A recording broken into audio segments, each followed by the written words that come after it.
Mastro Giovanni is a possibility of wrestling this weekend. Just to see how the next couple of days go for him. AJ, no, he won't wrestle. And so he's just still day to day. You know, no decisions have been made. He is doing some rehab, and his body is improving. Yeah, so still day to day, you know, and we may be saying that for quite some time, you know. Has how much of a down far enough to where you can try to do an MRI yet? I know you mentioned last week you guys hadn't gotten that far yet. We haven't got that far yet. Yeah. How much of a concern with him, if there is a chance for him to get back before the end of this year, would be weight? Because you're certainly not watching your weight much when you're trying to. You know, I think when he's not working out, he loses weight. Okay. You know, he just takes a lot of calories in when he's training, and of course he's still in the process of sleeping a lot. You know, resting. Still, there's still some things that our medical staff is holding him a little bit back. You know, which is the right thing to do for now. Will he be traveling down with the team just as moral support, or is he staying up in Stillwater? Excuse me? Is he going to be traveling down with the team kind of as moral support? No, I don't know. He's on the roster, our roster, but it might be best that he doesn't travel. You know, so we'll see. Not sure what's going to happen. So it looks like it's shaping up that Dayton will be able to wrestle in both. Yeah, I think he's going to end up wrestling both events. He's going to wrestle an early match at around, I think, around 6:15, and then of course our event with Iowa, I think it's rescheduled for 7. 8 is what Reed said. 8. Yeah. Okay. With weigh-in at 7. Yeah. And so no big deal. I mean, you know, these guys are used to, you know, you need about 25 minutes to recover from one match, you know, as good a shape. There's no disadvantage to him wrestling a couple matches at all. Just how unique that is that though? Because I mean, it's not like a regular tournament. He's going to be switching styles essentially within those 2 hours. It's not like he's wrestling 2 folk style matches at the Nationals. I don't know.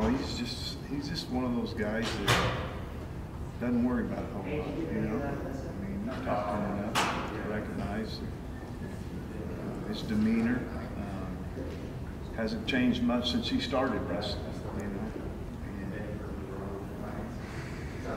And he just, let's do it, you know. No problem, and no excuses. He was willing to wrestle in Arlington, right? You know, so. Just really good attitude, you know. I wish we had more like him. Did you initially have any reservations though? Because a little bit, in the middle absolutely. Of you know, with wrestling a little tougher guy, and I was concerned about the weigh-ins and the difference in weight that he would be wrestling against. As far as one of the better wrestlers in the world, you know. So given it 6, 7, 8 pounds. Weighing in the night before, or weighing in an hour before, so that was a little bit of concern of mine. But for him, it was no concern. Didn't worry about it. Let's do it. You know. So anyway, I think the opponent might be a little bit different. You guys have been talking about it for months now. This stage and whatnot for the Iowa OSU duel. Now that it's here, now that you're finally a couple days from it, how significant is it just for wrestling as a whole to have that moment? You know, I think I wish the everything was just a little bit different, right? I mean, if you thought about it 6 months ago, you're thinking about 2 of the better wrestlers in the country wrestling in it, and it's not wrestling in it, you know. So, you know, it just you know, you wish that things could be a little different, but they're not, and normally that's just the case. And so. We're excited about it. We have an opportunity to really kind of get ourselves in a direction prior to Bedlam and Bucknell, our last two matches, in the Big 12. So this is an important meet for us to perform. Coach, and just thinking back to the past decade with you guys wrestling Iowa, your Kinnick Stadium over 40,000 people. Last time they were here, we sold out Gallagher-Iba Arena, and now they're projecting maybe possibly upwards of 25,000 at this event. What is it about this rivalry that makes it so that we can host these massive crowds whenever these two teams get together? I just think it's a history, right? There's a history of competitors against competitors. I had Randy Lewis, and I had Tom Brands, I had Brad Penrith, I had Greg Randall, that were people that, for me to win championships, for me to advance to the Olympics, I had to go through one of them, right?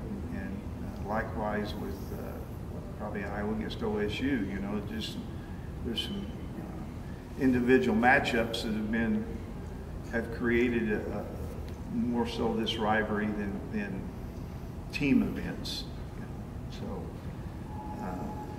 And there's definitely some bad blood. I still haven't let go of my brother not getting to wrestle in the Olympics in 1984. It's a whole nother subject, but there's still just some bad blood. Not just individual wrestling matchups, coaching matchups too. Yeah, There's been some bad blood between the coaches at times. Well, and I'll just leave it at that. Going back to the bout at the ballpark, another historic moment. Iowa just announced they're having a women's team and just recently signed their first woman.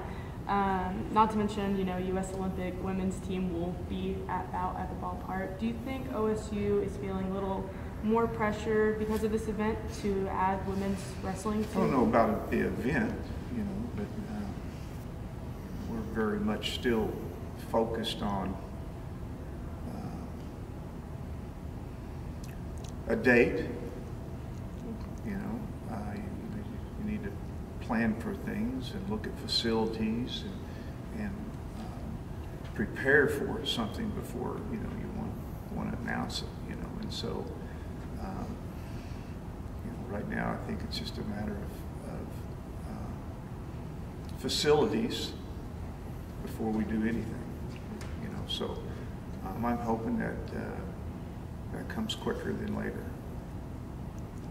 Coach, is that in terms of just having another locker room available, or hopefully having your guys' own larger wrestling facility like you're seeing popping up across the country? Well, that's not really for me to just talk about. So we'll just say that you just need to plan for it and make sure that when you do announce something, the possibility of having a women's wrestling team, you need to be in a position to be able to support a women's team, especially with facilities. Coach, obviously you had to wrap up Gridiron, 2015 with events like this, and the increase, rather, and neutral side or special, venue wrestling matches like this. Would you say, and you mentioned it at the Bout of the Ballpark Zoom press conference, do you think college wrestling is reaching its peak? Oh, I think it's better than it's ever been. Yeah. The competition is as good as it's ever been. That's proof each and every year. It's not going the other way; it's going forward, which is great. And I would say that the Big 12 has taken a lead from the standpoint of having affiliates and building the conference, and saying wrestling is important in our conference, and we've seen these affiliates get stronger and stronger each year, and I've always said, there's way more, it's a crazy number of athletes for the number of scholarships, you know, just a crazy number. So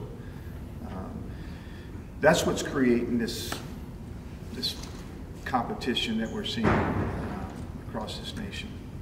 For more information, you can visit TULSAworld.com.